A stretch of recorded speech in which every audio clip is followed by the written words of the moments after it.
आजकल तो भेड़ चाल चलने लग गई महाराज। हाँ, पहले तीर्थ जाते थे ना, बड़े बूढ़े हो जाते थे तब जाते थे बद्रीनाथ काशी। हाँ, गंगोत्री जमुनोत्री जाते थे ना, बच्चे उनका विवाह आदि से निवृत्त होके 50 के बाद में ही 51-52 बाबा बन बल्ले घर छोड़ के चला जा जंगल में। हाँ, तो जब जाते थे सन्यास के लिए भी। लेकिन आजकल तो लोगों ने महाराज पिकनिक स्थल समझ लिया और वहां भी जाकर के महाराज को धर्म का आचरण करने लगे, पापाचरण करने लगे, अधर्म करने लगे वहां जाकर के। इसलिए तीर्थों का सार चला गया महाराज। नारद जी कहते हैं मैं मृत्यु लोक में आया तो, लेकिन मेरे मन को बड़ा दुख हुआ महाराज। जो पिता कन्यादान समझता है, समय ऐसा आ गया वो कन्या के धन को ही खा जाता है महाराज। ब्राह्मण भी नाम के रह गए हैं, सब अपने अपने कर्मों को छोड़ दिया सभी ने। तो मेरे मन को कहीं भी शांति नहीं मिली। और जब मैं गया तो मैंने देखा कि एक जगह पर एक वृद्ध देवी भक्ति माता, कहते हैं उसके साथ में 2 पुत्र थे। वो द्रविड़ देश में उत्पन्न हुई थी, कर्नाटक में बड़ी थी, गुजरात में जीर्ण हुई थी। लेकिन वृंदावन में जब वो आई, जमुना कहते हैं भक्ति को, और भक्ति का स्पर्श हुआ तो भक्ति जवान हो गई महाराज, और ज्ञान वैराग्य वृद्ध हो गए थे। ध्यान देना, बड़े समझने की बात है। देखो, ये 1-2 दिन की कथा जिसने समझ ली ना, उससे पूरी भागवत समझ में आ जाती है आगे की। हाँ, फिर धीरे धीरे तो सभी समझने लग जाते हैं राम जी की, कृष्ण जी की, हनुमान जी की जो जो कथाएं चलती हैं। हाँ, लेकिन इस समय ये कैसे कथा जुड़ती है भगवान से, ध्यान दीजिए।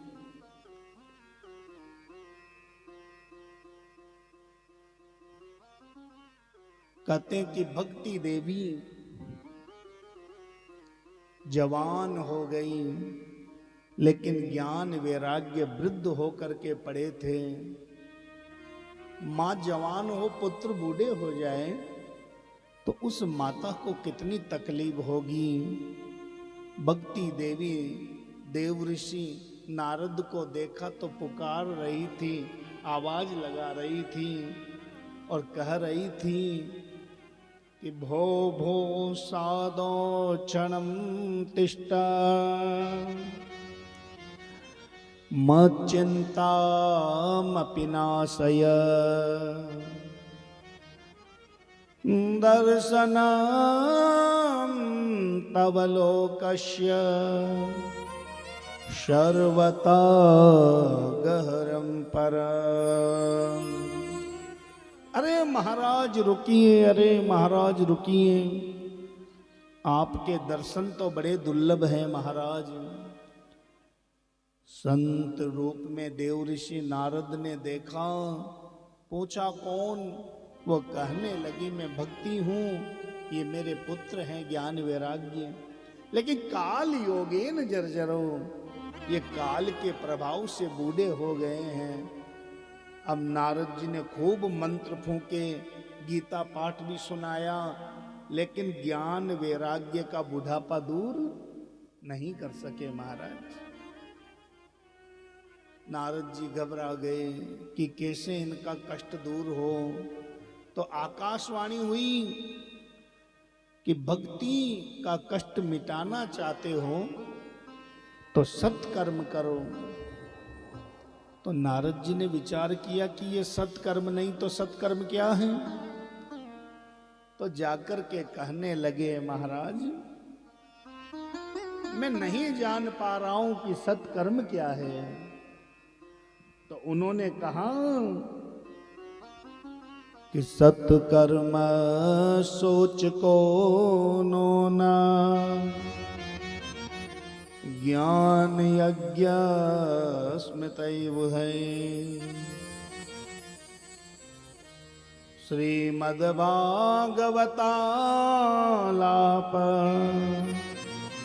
सतो गीतम सुखादिवी। सत्कर्म यदि कोई है तो वो भागवत कथा है। तो भागवत कथा सुनाइए। अब नारद जी कहने लगे महाराज आप ही सुना दीजिए। अब वो तो रहते हैं बद्रीनाथ धाम में और ज्ञान वैराग्य है वृंदावन में। तो उन्होंने कहा कि ऐसा करो महाराज कि थोड़ी दूर आप आ जाओ, थोड़ी दूर हम आ जाते हैं और बीच में जो सुंदर जगह है वहीं कथा होगी। तो बद्रीनाथ धाम और वृंदावन में जो बीच की जगह है वो है हरिद्वार। गंगा तीरे समीपे तु तटमानंद नामकम। तो वहीं पर चारों ऋषि कुमार आए। शनक सनंदन सनातन सनत कुमार ऋषि और इन चारों ऋषि कुमारों ने भागवत कथा सुनाई। महाराज कहते हैं कि आसन लगा दिया, भक्ति ज्ञान वैराग्य आ गए और उन्होंने कहा कि भक्ति देवी आई है और आपके कष्ट का नाश हो जाए इसीलिए कथा हो रही है। तो मंत्रों में बड़ी शक्ति होती है। जब भक्ति देवी आई ऐसी कथा सुनाई महाराज। सनातन ऋषियों ने ऐसी कथा सुनाई ये भागवत की कि भक्ति के कष्ट का नाश हो गया। ज्ञान वैराग्य जो थे उनका तो बुढ़ापा ही दूर हो गया महाराज। आनंद का ठिकाना नहीं रहा महाराज। बोल वृंदावन बिहारी लाल की। भक्ति देवी तो नारद जी को प्रणाम करने लगी महाराज। किंजयति जगति मायां यस्य कायादवस्ते वचन रचन मेकं केवलं चाकलय्य। ध्रुवपदमपि यातो यत् कृपातो ध्रुवोया सकल कुशल पात्रम ब्रह्मपुत्रम नतास्मि। बारंबार प्रणाम करती है देव ऋषि नारद जी को। महाराज तुम्हारे चरणों में प्रणाम करती है। तुम्हारी कृपा से ध्रुव जी को भगवान मिले। ज्ञान वैराग्य का कष्ट का नाश हो गया। भक्ति देवी का कष्ट मिट गया। वो जवान हो गए महाराज।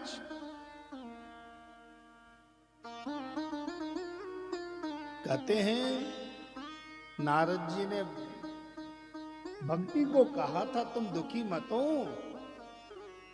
वो कृष्ण कहीं गए थोड़ी ना। वो सबकी रक्षा करते हैं। वो सब पर कृपा करते हैं भगवान। वो सबका मंगल करते हैं भगवान। बोले श्रीमन नारायण भगवान की। कहते हैं कि भागवत कथा जो है इस कथा को सुनने से महाराज अब जैसे कोई सत्कर्म करने वाला है तो उसकी तो मुक्ति हो ही जाती है। क्या कोई पापी के पाप का भी नाश होता है क्या? तो लिखा है कि ये मानवः पापकृतस्तु सर्वदा सदा दुराचाररता विमार्गगा। क्रोधाग्निदग्धा कुटिलाश्च कामिनः सप्ताह यज्ञेन कलौ पुनन्ति ते। कहते हैं जो कामी हो, लोभी हो, हाँ क्रोधी हो, जिसने जीवन भर पाप किया हो और पाप करते करते ही मर गया हो और मरने के बाद में भूत ही नहीं, भूत से भी बड़ी पोस्ट है प्रेत। हाँ, अब प्रेत ही नहीं भले महाप्रेत ही क्यों ना हो, उसके नाम से भी यदि कथा होती है भागवत की तो उस प्रेत का भी उद्धार हो जाता है भागवत से। बोले भागवत भगवान की। ऋषियों ने कहा कि महाराज भक्ति देवी का कष्ट तो मिट गया भगवान की कथा को सुनने से, लेकिन ये बताइए क्या पापी व्यक्ति का भी उद्धार हुआ है? तो ध्यान देना, कहते हैं एक बड़ा सुंदर नगर था जिसका नाम था उत्तम नगर। ध्यान देना, ऐसा वर्णन आया है कि तुंगभद्रा तटे पूर्वा अभूतमुत्तमम् यत्र वर्णाश्वधर्मेण सत्य सत्कर्म तत्परा। तुंगभद्रा नदी के तट पर जो उत्तम नाम का नगर था उसमें सभी रहते थे महाराज। उसी में एक पंडित जी रहते थे जिनका नाम था आत्मदेव। ध्यान देना, आत्मदेव पुरे तस्मिन् सर्ववेद विशारद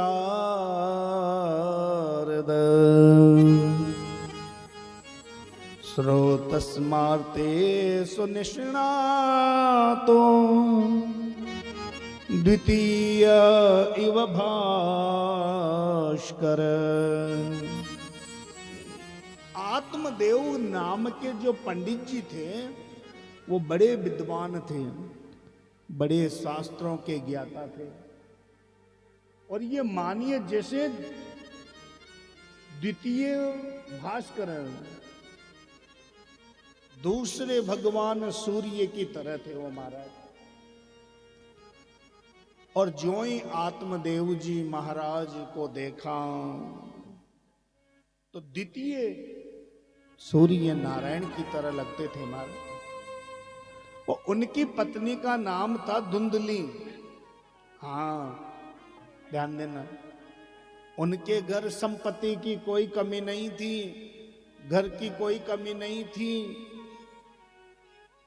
लेकिन एक ही कमी थी कि उनके संतान नहीं थी। अब संतान नहीं थी, आत्मदेव जी तो बड़े ज्ञानी थे, इसलिए आत्मदेव जी तो कुछ कहते नहीं थे। और धुंधली जो उनकी पत्नी थी वो बड़ी दुष्ट थी महाराज, बड़े दुष्ट स्वभाव की थी। राम राम राम, बिना लड़े झगड़े तो उसकी रोटी नहीं पचे महाराज। हाँ, बिना कारण ही आस पड़ोस में जाके लड़के आवे महाराज, रोजाना बस थारी मारी थारी मारी, यही काम उसका रहता था धुंधली का।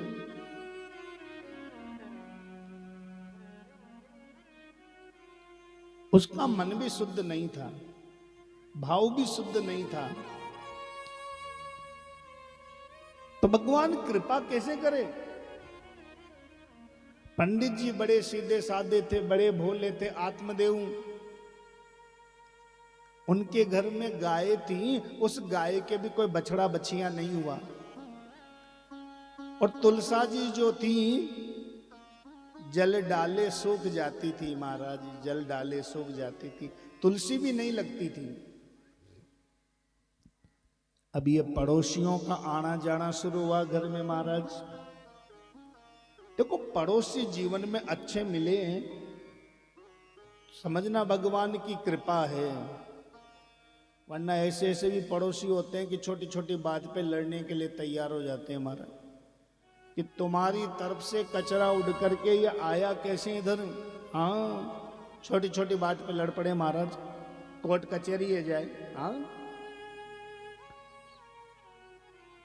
आत्मदेव जो हैं,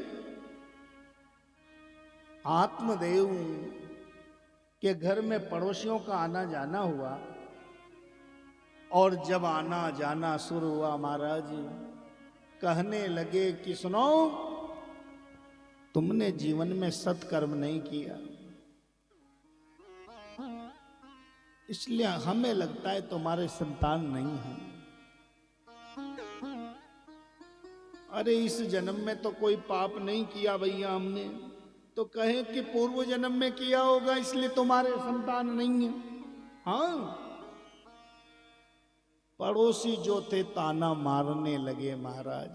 हाँ, पड़ोसी कहने लगे तुम्हारे घर तुलसी भी सूख गई, तुम्हारे गाय भी बांझ है, तुम्हारी पत्नी के भी कुछ नहीं हुआ, अरे तुमने बहुत पाप किए होंगे पूर्व जन्म में, तुम्हारे पितर देव भी तुमसे प्रसन्न नहीं है, इसलिए तुम्हारे संतान नहीं है। अब ताना मारने लगे महाराज आने जाने वाले।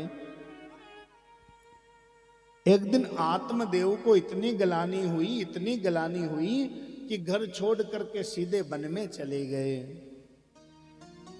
सोचने लगे कि भगवान का भजन करूंगा, और जब भगवान प्रकट हो जाएंगे उनसे कहूंगा प्रभु मेरे पुत्र हो जाए, ऐसा वरदान दीजिए। अब आत्मदेव जब वन को गए, एक संत सामने दिखाई दिए, बोले संत भगवान की। अब संत जो होते हैं साक्षात भगवान का स्वरूप होता है महाराज। और संत ने जब आत्मदेव को देखा, बड़ा दुखी हो रहा था ब्राह्मण, तो संत ने आत्मदेव से पूछ लिया महाराज, और कहने लगे कि कथम रोदिस्वी प्रत्वा काते चिंता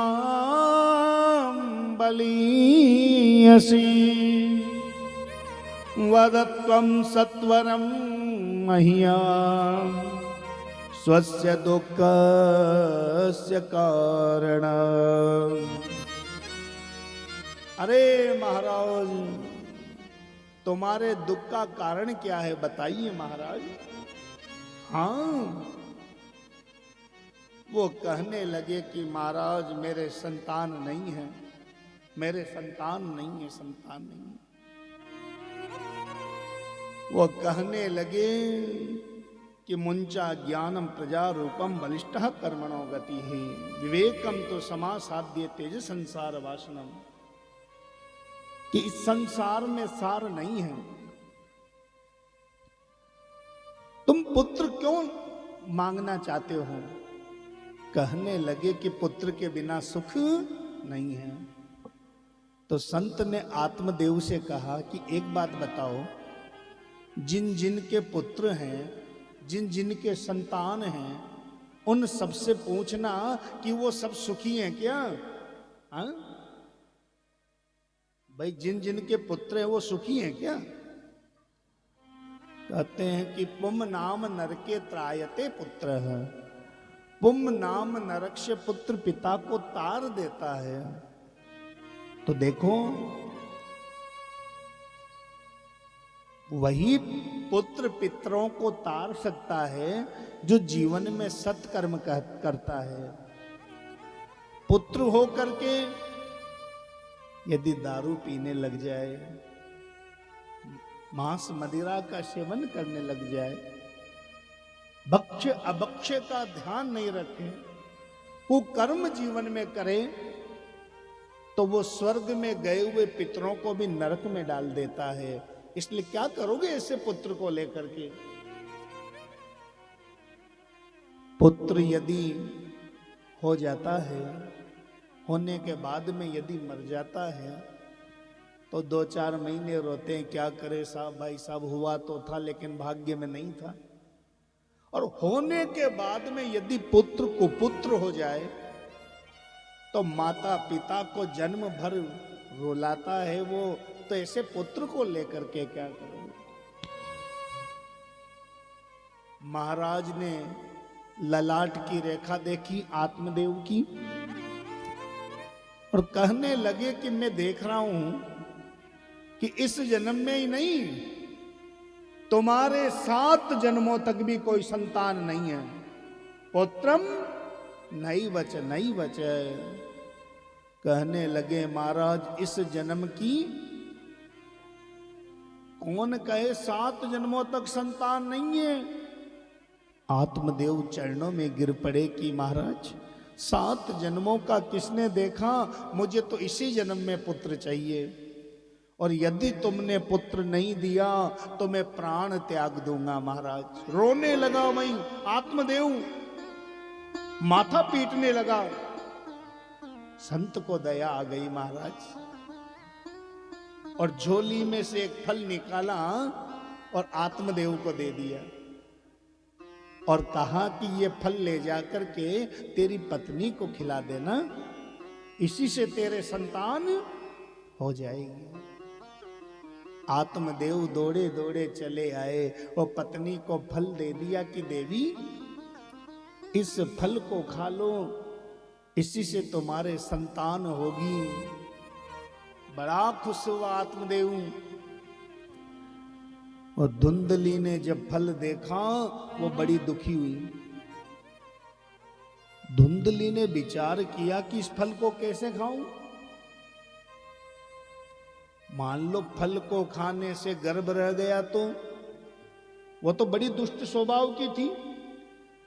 उसने सोचा कि यदि गर्भ रह गया तो धीरे धीरे पेट जो है बड़ा हो जाएगा। हाँ, मैं ठीक से खा पी भी नहीं सकूंगी, उठने बैठने में भी बड़ा कष्ट रहेगा। अब मान लो गांव में यदि आग लग गई तो मैं तो भाग भी नहीं पाऊंगी। हाँ, उसके मन में बड़ा दुख हुआ और वो विचार करने लगी। महाराज बड़ी दुखी हुई। वो सोचने लगी कि पहले गर्भ में दुख को भोगो और फिर लालन पालन का दुख, इस फल को मैं नहीं खाऊंगी। उसकी बहन ने कहा कि देखो बहन, जहां धन होता है वहां खाने वाले नहीं होते, और जहां खाने वाले होते हैं वहां धन नहीं होता। देख लो, मेरे पुत्र हैं लेकिन धन नहीं है, और अब पुत्र होगा। तो उसने कहा जो तेरे पुत्र वो मुझे दे देना, उसके बदले में मैं तुझे धन दे दूंगी, और तू यहीं रहना, मेरी देखभाल करना, और मैं उनसे झूठ बोल दूंगी। हाँ, चिंता मत कर। दोनों बहनों ने बात कर ली कि इस फल का क्या करें। बोले गाय की तरफ फेंक दो। संत ने जो फल दिया उससे कुछ होता है या नहीं पता लग जाएगा। अब फल को गाय ने खा लिया महाराज, और गाय जब फल को खाई, धुंधली ने तो नाटक किया था कि महाराज मेरे गर्भ रह गया। धीरे धीरे धीरे धीरे पेट के आगे कपड़े बांध के रहने लगी, गर्भवती स्त्री जैसी। महाराज बड़े प्रसन्न हुए, संतान होगी। और 9 महीने बाद में जब उसके पुत्र हुआ, उसने उसे दे दिया। और आत्मदेव बड़े प्रसन्न हुए कि संतान हो गई। और जिस गाय ने फल खाया था ना, उसके भी संतान हुई।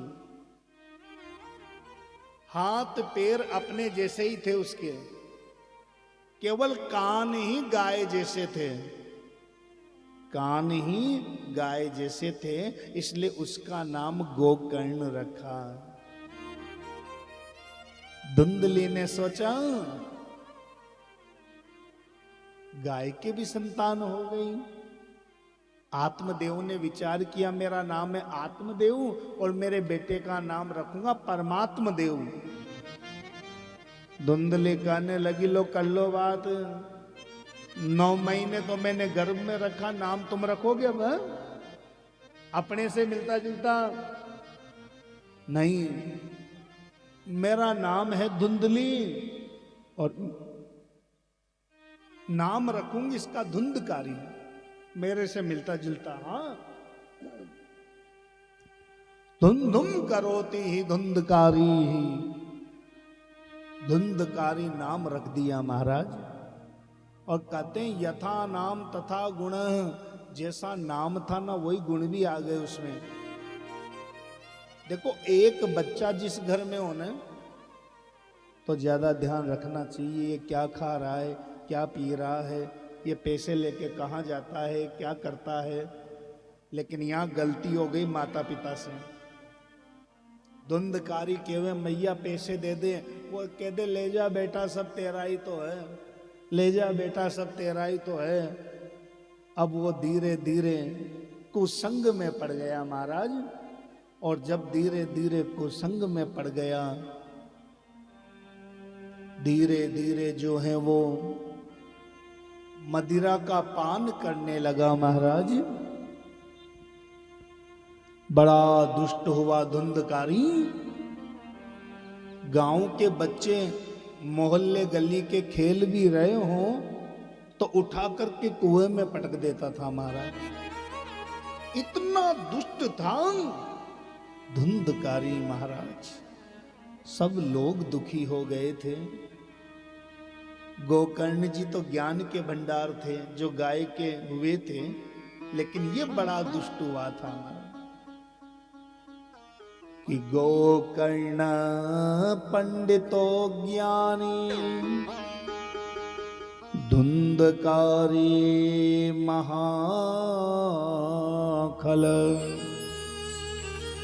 गोकर्ण तो बहुत बड़े पंडित हुए, लेकिन धुंधकारी बड़ा दुष्ट हुआ महाराज, बड़ा दुष्ट हुआ। न जीवन में उसने माता पिता की सेवा की। यदि माता पिता की सेवा हम कर लेते हैं तो घर बैठे ही सब तीर्थ हो गए महाराज, ये समझ लो। हाँ, भले ही हम तीर्थों में भी नहीं गए तो कोई बात नहीं, भले कुंभ में नहाने भी नहीं गए तो कोई बात नहीं। हाँ, यदि हमने सेवा की है तो। लेकिन उसने जीवन में माता पिता की सेवा भी नहीं की, और घर जो था वो नरक बना दिया महाराज। एक दिन तो वो पिता के सामने ही पी रहा था। पिताजी समझाने लगे कि बेटा धुंधकारी, तूने मेरे घर जैसे स्वर्ग जैसे घर को नरक बना दिया। तो वह कहने लगा कि खबरदार चुप रहो तुम, ज्यादा मत बोलो वरना मैं सब ठीक ठाक कर दूंगा। आत्मदेव को बड़ी गिलानी हुई। आत्मदेव ने विचार किया, है भगवान, ऐसे पुत्र के तो मैं बिना पुत्र के ठीक था महाराज। बड़ा दुखी हुआ, और जब दुखी हुआ मन तो गोकर्ण जी आत्मदेव के पास में आए, ध्यान देना, और समझाने लगे पिताजी कोई किसी का नहीं होता। ध्यान देना, शरीर की ही पत्नी होती है और शरीर के ही बच्चे होते हैं। ये जितनी भी रिश्ते नातेदारी हैं संसार में, सब शरीर की हैं। आत्मा का संबंध तो परमात्मा से ही है। कहने लगे कि देहे स्तिमान सरुदिरे विमति त्यजत्वा जाया सुतादिषु सदा ममतां विमुञ्च। पश्यानिशं जगदिदं क्षणभङ्गनिष्ठा वैराग्यरागरसिको भवभक्तिनिष्ठा। ये देह जो बनी है अस्थि मांस रुधिर की, ये मेरा शरीर है, ये मत सोचिए। शरीर की 3 ही गति होती है। जंगल में काट करके फेंक दिया तो गीदड़ कुत्ते खा जाते हैं, जमीन में गाड़ दिया तो कीड़े खा जाते हैं, और चिता में जला दिया तो ये शरीर जल करके ढेर हो जाता है। भले इस शरीर को कितना ही हम संभाल के रखे, भले कितना ही तेल फुलेल इत्र लगावे, कितना ही सजे संवरे, लेकिन शरीर की गति 3 ही होती है। इसलिए इस शरीर से, इस देह से अभिमान नहीं करना चाहिए। कौन किसका होता है? दादा दादी मर जाते हैं, मरने के बाद में कभी दादाजी पत्र लिख के भी भेजते हैं कि बेटा हम ठीक ठाक पहुंच गए थे, तुम कैसे हो?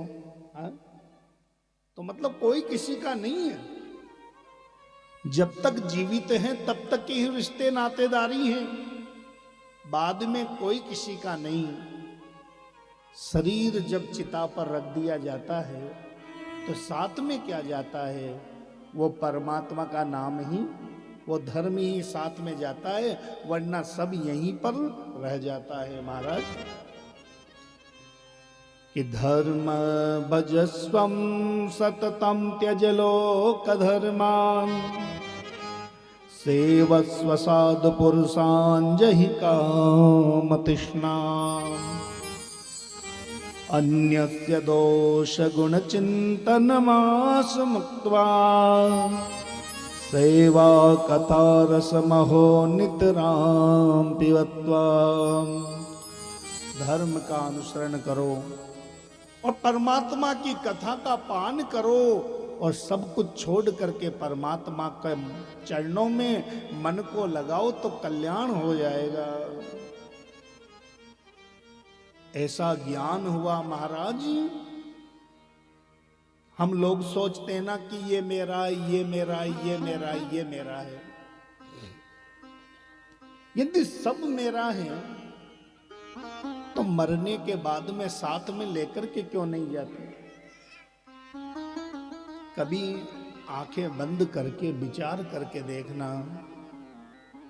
कि पत्नी मेरी है तो साथ में क्यों नहीं जाती, बच्चे मेरे हैं तो साथ में क्यों नहीं जाता, धन मेरा है तो साथ में क्यों नहीं जाता।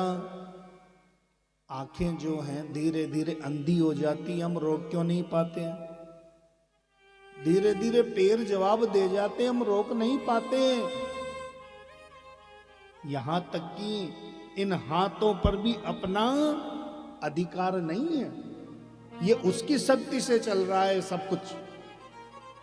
इसलिए सब कुछ छोड़ छाड़ करके विचार करके देखो, तो जब विचार करोगे तो अंदर से एक ही आवाज निकलेगी, क्या?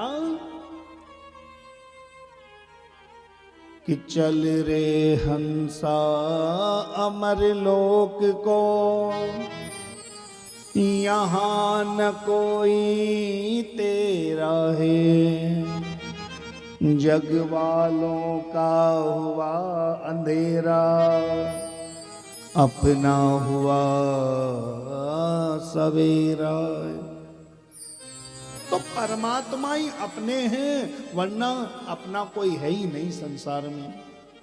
ऐसा ज्ञान हुआ आत्मदेव को, सब कुछ छोड़ करके वन में चले आए महाराज। एवं सुक्तोक्तिवसतोऽपि गृहं विहाय यातो वनं स्थिरमति गत 60 वर्ष, युक्तो हरेऽनुदिनं परिचर्ययासो, श्रीकृष्णमापनियतं दशमस्य पाठात् श्री कृष्णमापनियतम दसमस्य पाठ। भागवत जी के 10वें स्कंद का पाठ किया और परमात्मा को प्राप्त कर लिया आत्मदेव जी ने महाराज। बोले श्रीमन नारायण भगवान की। अब पिताजी चले गए तो भी धुंधकारी को दुख